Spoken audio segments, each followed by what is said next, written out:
సినిమాకి వచ్చేటప్పటికి ఈరోజు నేను చూసినప్పుడు ఫస్ట్ ట్రైలర్లో ఇందాక అందరూ చెప్పిన విషయమే, ఒక సైనికుడి గురించి, మన దేశం కోసం సాక్రిఫైస్ చేసిన ఒక సైనికుడి గురించి ఒక సాంగ్ తీశారు.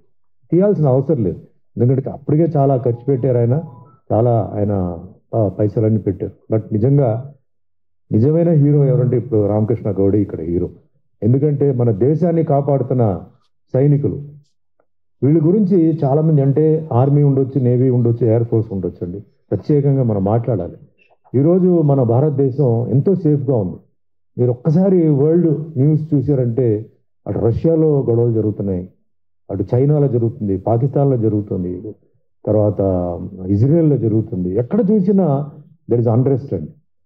మన భారతదేశం మట్టుకు ఇట్స్ వెరీ వెరీ పీస్ఫుల్. ఈ చిన్న చిన్న గొడవలు నథింగ్ అనమాట. బార్డర్లు టోటల్గా పిల్లలు పాపం వాళ్ళకి ఏంటంటే ఎక్స్పైరీ డేట్ వాళ్ళకి తెలుసు, అయినా మన కోసం వాళ్ళు వెళ్ళి అక్కడ ఒక ఛాతి మీద ఒక బుల్లెట్ తీసుకోవడానికి రెడీ, ఒక బాంబ్ బ్లాస్ట్ రెడీ.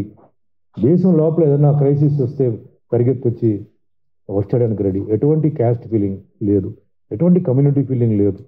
వాళ్ళ ఫ్యామిలీ, వాళ్ళ తల్లిదండ్రులు కూడా వాళ్ళు మర్చిపోయి, ఫ్యామిలీ మర్చిపోయి కూడా వస్తారు. గ్రేట్ హీరోస్ అంటే వాళ్ళే అనమాట. వాళ్ళ గురించి మనకి ఎస్పెషల్లీ ఇక్కడ ఆయన నాయక్, ఆయన త్యాగం చేసిన విషయాన్ని ఆయన గుర్తు చేశారు.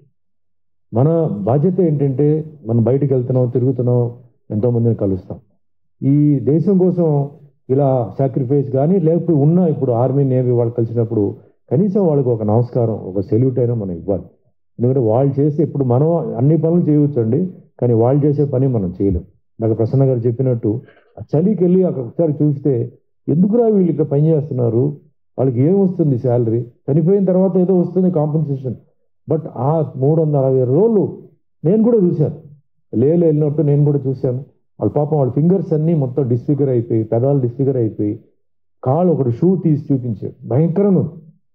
ఎందుకు వాళ్ళు చేస్తున్నారో తెలియదు వాళ్ళకి పాపం. అండ్ వాళ్ళకి మెడికల్ సప్లైస్ ఈవినింగ్ 4 తర్వాత ఉండదు, ఎందుకంటే హెలికాప్టర్ డ్రాప్ చేసి వెళ్ళిపోతుంది, ఫుడ్, మెడికల్ సప్లై మళ్ళీ నెక్స్ట్ డే మార్నింగ్. ఈ మధ్యలో ఏదైనా జరిగిందంటే వాళ్ళకి అంతే ఇంకా.